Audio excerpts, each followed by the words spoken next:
Aim right, achieve big at KR Mangalam University. ये इमारतें हैं यहाँ पर और इन्हीं इमारतों को ये जो पानी है, जो सैलाब है, अपने साथ समेटते हुए आगे बढ़ गया। सब कुछ तबाह करने पर आमदा हो गया ये पानी जो है। और ये जो पानी आ रहा है, ये आ रहा है खीर गंगा नदी से, क्योंकि तेज बारिश हो रही थी और इस इलाके में लगातार बारिश हो रही थी। बीते 2 दिनों से लगातार बारिश हो रही थी। उत्तरकाशी में ही हर्षिल है। हर्षिल से 3 किलोमीटर आगे धराली एरिया है। ये धराली एरिया है जो रिहायशी इलाका आप देख रहे हैं। यहाँ नदी बहती है, खीर गंगा नदी बहती है, लेकिन तेज बारिश की वजह से ये नदी ऐसी उफान पर आई कि इसकी जद में जो कुछ आया या इसके प्रवाह में जो कुछ आया वो सब कुछ अपने साथ बहा कर ले गई। अभी मौके पर रेस्क्यू ऑपरेशन चल रहा है। एसडीआरएफ, एनडीआरएफ की जो टीमें हैं वो मौके पर पहुंची हैं, रवाना की गई हैं। और आप देखिए कैसे लोग यहां पर बह गए। ये तस्वीर आप देखिए, यहां पर आदमी कैसे बह गया, वो तस्वीर को देखकर अंदाजा जो है लगाया जा सकता है। तो अभी धीरे धीरे करके एक एक तस्वीर सामने आ रही है और कैसे जिंदगियां, ये देखिए कैसे जिंदगियां इस पानी के आगे बेबस थीं, कैसे ये आदमी सैलाब के आगे बेबस हो गया है, ये भी तस्वीर में अब साफ तौर पर नजर आने लगा है। यहां जो आपको ये नजर आ रहा है, ये सर्कल करके आपको समझाने की कोशिश कर रहे हैं, स्पॉट करने की कोशिश कर रहे हैं कि यहां पर ये टीन शेडी रेड कुछ बहता हुआ और इसके नीचे आदमी बहता हुआ नजर आ रहा है। तो 4 लोगों की मौत की पुष्टि अभी तक हुई है और ये आंकड़ा ना बढ़े ऐसी प्रार्थनाएं की जा रही हैं, लेकिन शंकाएं बहुत ज्यादा हैं, आशंकाएं बहुत ज्यादा हैं, चिंताएं बहुत ज्यादा हैं, क्योंकि जिस तरीके से ये सैलाब आया है, जिस तरीके से ये तबाही आई है, उसे देखकर तो ऐसा लग रहा है कि नुकसान ज्यादा हो सकता है। लेकिन ये आदमी अपने आप को बचाने की कोशिश करता रहा, लेकिन पानी का प्रवाह इतना तेज था, पानी इतनी तेजी के साथ बह रहा था कि हर कोई बेबस नजर आ रहा था, कोई अपने आप को बचा नहीं पा रहा था। और सब कुछ चंद मिनटों में हो गया। आवाजें लग रही थी, सीटियां बज रही थी, लोग ये बता रहे थे, ये चीख रहे थे कि बहुत तेज पानी आ रहा है, यहाँ से भाग जाओ। लेकिन भागने का मौका मिलता उससे पहले ही यहाँ पानी ने सब कुछ बहा दिया, पानी ने सब कुछ अपने आगोश में ले लिया। ये तस्वीर देखकर समझा जा सकता है। देवेंद्र, अभी तो जितने भी अधिकारियों से हम बात कर रहे हैं, जितने भी अधिकारियों के रिएक्शन सामने आ रहे हैं, सभी यही कह रहे हैं कि अभी आंकलन किया जा रहा है, अभी रेस्क्यू दल मौके पर पहुंच रहे हैं, बता नहीं सकते कितना नुकसान है, लेकिन तस्वीर देखकर हम कह सकते हैं शंकाएं, आशंकाएं बहुत बढ़ रही हैं नुकसान की। बिल्कुल, ना सिर्फ तस्वीर देखे बल्कि जैसे कि पहले मैंने आपको बताया था कि एक बड़े अधिकारी से वहाँ पे जब बात हुई तो उन्होंने भी यही अंदेशा जताया था और उस अंदेशा को जताते हुए वो सारी बातें बताई थी। हालांकि उसमें जो जिसे कहते हैं कि विंडो ऑफ होप, जो आशा की किरण थी, वो ये कि पहली बात तो ये कि यात्रा बहुत पीक पे नहीं है, तो होटल में कम से कम लोग हैं, ऐसी प्रार्थना है। और दूसरी चीज़ ये कि जो पूरा दूसरी तरफ का इलाका जिसमें ज़्यादा रिहायशी घर हैं, कम से कम इस तरह की चीज़ें नहीं हुई। तो ये सब चीज़ें बस ये होता है कि इतने बड़े संकट में आप जो अच्छी चीज़ें सोच सकते हैं, अच्छी चीज़ों की जो उम्मीद कर सकते हैं कि कुछ राहत भरी चीज़ हो जाए, तो वो उस तरह की चीज़ें हैं। लेकिन क्राइसिस बिल्कुल बड़ा है, आपदा बिल्कुल बड़ा है। और जैसे पहले मैं कह रहा था कि जून से लेकर सितंबर तक के महीने में आमतौर पर उत्तराखंड में ये समस्या रहती है। इलाकों के हिसाब से बात करें तो केदारनाथ, बद्रीनाथ, उत्तरकाशी, ये सब वो इलाके हैं, पिथौरागढ़, ये सब वो इलाके हैं जहाँ पर ऐसे क्लाउड बस्ट की घटनाएं बहुत ज़्यादा होती हैं। आज के डेट में जैसे अगर आप उत्तराखंड में बात करें तो कम से कम 100 सड़कें ऐसी हैं जो कि ब्लॉक्ड हैं, और इसी वजह से कि कहीं भूस्खलन हुआ है, कहीं पहाड़ गिरा हुआ है। तो ये सब चीज़ें बारिश के मौसम में पहाड़ों की ज़िंदगी वाकई बहुत ज़्यादा चुनौती भरी हो जाती है। और पहले भी कई बार आपने देखा होगा, ख़ासतौर पर वो त्रासदी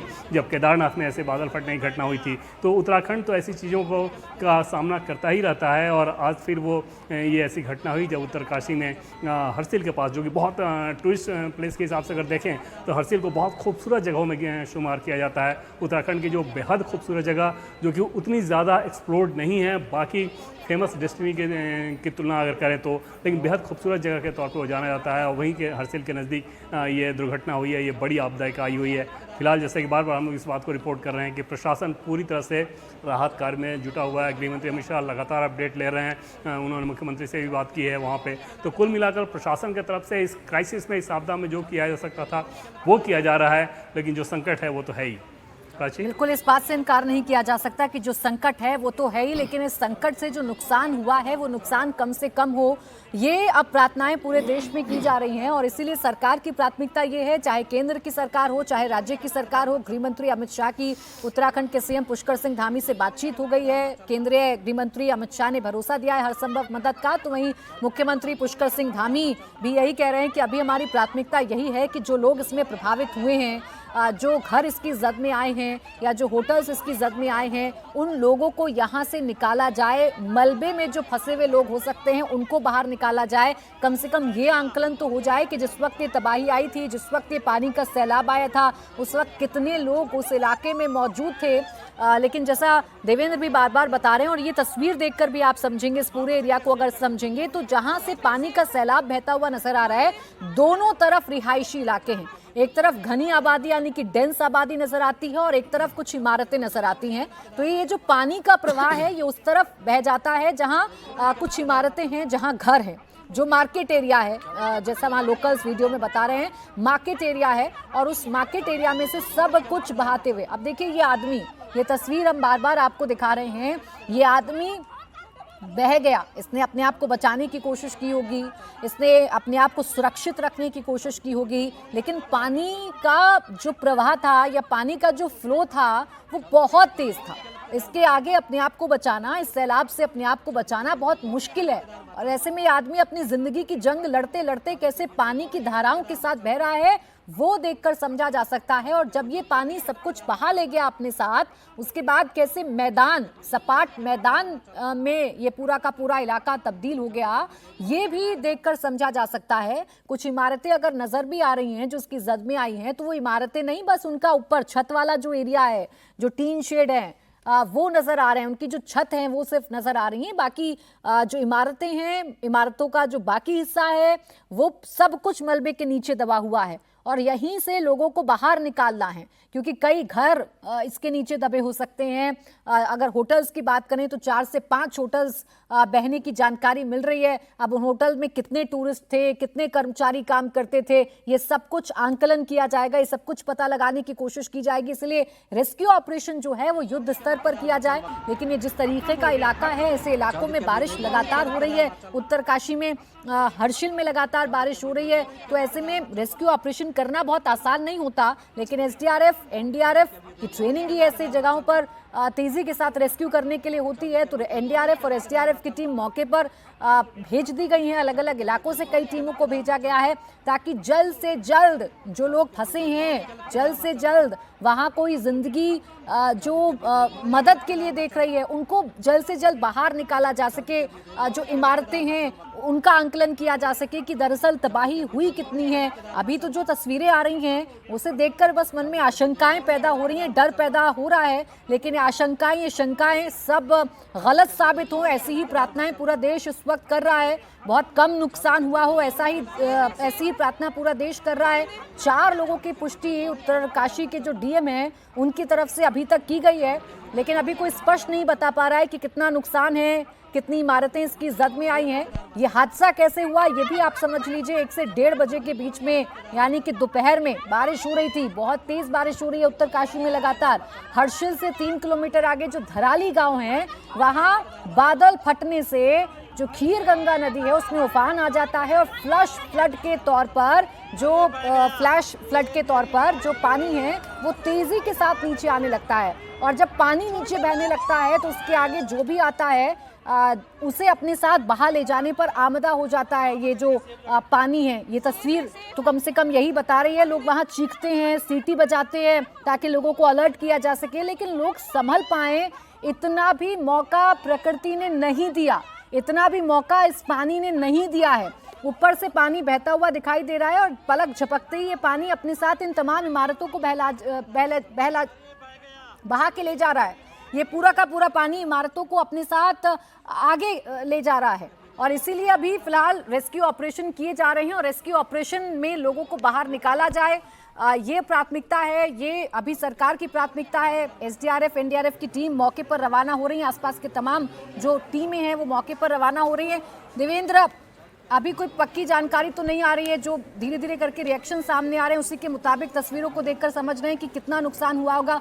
आपके पास कोई इनपुट, कोई नई जानकारी मिल पा रही है आपको? अब ये हो रहा है जैसे उत्तराखंड के मुख्यमंत्री, जैसे कि पहले हम लोग बता रहे थे कि आंध्र प्रदेश में एक संस्कृत के तिरुपति का विश्वविद्यालय का कोई संस्कृत का कार्यक्रम था, वहाँ थे, तो वो अपना दौरा बीच में रद्द करके देहरादून लौट रहे हैं। दूसरी तरफ उत्तराखंड के जो भी सांसद हैं वो लगातार अधिकारियों से बात कर रहे हैं। हालांकि उत्तरकाशी क्षेत्र की बात कर लें तो वो उत्तराखंड के टिहरी गढ़वाल जो संसदीय क्षेत्र है, राजलक्ष्मी शाह जो महारानी के नाम से वहाँ पर बहुत ज़्यादा चर्चित रहती हैं, तो वो वहाँ की सांसद हैं, वो भी सक्रियता के साथ वहाँ पर स्थानीय प्रशासन से इन्फॉर्मेशन ले रही हैं। लेकिन अभी भी जैसा कि हम लोग पहले बता रहे हैं कि अधिकारी भी ये बताने की स्थिति में बिल्कुल नहीं है, और वो बहुत लाजमी सी बात है कि अभी वो क्राइसिस है, तो ग्राउंड पे जो लोग हैं उनका पहला फोकस ये है कि ज़्यादा से ज़्यादा राहत कार्य, जल्द से जल्द राहत कार्य दें। दूसरी चीज़ ये कि एक बार जब आप राहत कार्य दें फिर उसके बाद आप नुकसान का आकलन करते हैं कि हाँ कितना नुकसान हुआ, क्या हुआ। तो आज शाम में आपदा प्रबंधन की वहाँ पे बड़ी बैठक भी होनी है इसी क्राइसिस को लेकर। तो फिलहाल प्रशासनिक तंत्र पूरी तरह से जुटा हुआ है राहत बचाव कार्य में। नुकसान के आंकड़ों को लेके अभी सिर्फ अंदेशा जताया जा सकता है। उस लिहाज से ये इतनी संवेदनशील चीज़ है कि इसके बारे में कोई अनुमान लगाने का कोई मतलब भी नहीं होता। और कम से कम जैसे अभी तो जैसे पहले मैंने कहा कि ईश्वर से यही प्रार्थना रहेगी कि जो नुकसान ऑलरेडी हो चुका है 4 बहुमूल्य ज़िंदगी का, उतने ही पे ये आंकड़ा रह जाए तो इससे अच्छी बात क्या ही हो सकती है। फिलहाल लेकिन राहत कार्य को लेके प्रशासन सिर्फ ये बता रहा है कि वो सब कुछ मुस्तैदी के साथ कर रहे हैं। नुकसान के बारे में और टाइम लगेगा डिटेल्स आने में। बिल्कुल देवेंद्र, ऐसे वक्त में प्राथमिकता यही होती है कि सबसे पहले ये देखा जाए कि कितने लोग प्रभावित हैं, कितने लोग वहां फंसे हो सकते हैं, उनको जल्द से जल्द मदद मुहैया कराई जाए, उनको जल्द से जल्द बाहर निकाला जाए। यही कोशिश प्रशासन की रहती है, यही कोशिश सरकार की रहती है और अभी यही किया भी जा रहा है। रेस्क्यू दल की अगर बात करें तो एनडीआरएफ और एसडीआरएफ के जो टीमें हैं वो आसपास के इलाकों से, क्योंकि कई टीमें चाहिए मौके पर रेस्क्यू करने के लिए, तो कई टीमों को मौके के लिए रवाना कर दिया गया है। रेस्क्यू का काम शुरू किया जा रहा है, लोगों को बचाने का काम जो है वो किया जा रहा है। मुख्यमंत्री पुष्कर सिंह धामी अपना दौरा कैंसिल करके आंध्र प्रदेश का, यानी कि बीच में ही कैंसिल करके वापस देहरादून लौट रहे हैं और यहाँ से फिर हालातों का जायजा लेंगे। अभी भी लगातार वो नजर बनाए हुए हैं। केंद्र की अगर आप बात करें तो केंद्रीय गृह मंत्री अमित शाह की बातचीत हो गई है उत्तराखंड के सीएम पुष्कर सिंह धामी से और उन्हें हर संभव मदद का भरोसा सरकार की तरफ से दिया गया है। तो अभी यही कहा जा सकता है कि नुकसान कम से कम हो, जिंदगियां कम से कम यहाँ पर प्रभावित हुई हों या कम से कम जाने गई हों, ऐसी ही प्रार्थनाएं पूरे देश में की जा रही हैं। लेकिन ये सैलाब कैसे सब कुछ बहा ले जाने पर आमदा था, वो आप लगातार देख रहे हैं। जनपद उत्तरकाशी में हर्षिल के पास लगभग 3 किलोमीटर के आगे एक 7 ताल है और 7 ताल से निकलती है क्षीर गंगा। उसमें काफी तेज पानी का बहाव और मलबे के साथ आया है और इसने धराली मार्केट जो हमारी है उसको बुरी तरह से प्रभावित किया है। अभी इसमें कोई संदेह नहीं कि प्रॉपर्टीज डैमेज हुई हैं, लेकिन अभी कितने लोग इसमें हताहत हुए हैं इसके बारे में अभी कोई आंकड़ा नहीं दिया जा सकता, क्योंकि अभी हम लोगों को प्राप्त नहीं हुआ है। हमारा जो वहाँ आर्मी का बेस कैंप है हर्षिल का, वहाँ से तुरंत आर्मी मूव की थी, वो मौके पर पहुंच भी गई है। इसके अतिरिक्त जिला प्रशासन में डिस्ट्रिक्ट मजिस्ट्रेट एसएसपी भी मौके के लिए रवाना हो चुके हैं। हमारी मेडिकल टीम, फूड डिपार्टमेंट की टीम ये भी वहां पर रवाना हो गई है। एसडीआरएफ एनडीआरएफ भी चली गई है। मुझे लगता है कि 1 घंटे के अंदर काफी चीजें स्पष्ट हो जाएंगी और राहत बचाव का कार्य वैसे स्थानीय लोगों की मदद से आर्मी ने प्रारंभ कर दिया है, तो अभी आपको थोड़ी प्रतीक्षा करनी पड़ेगी, उसके बाद ही हम बताने की स्थिति में होंगे।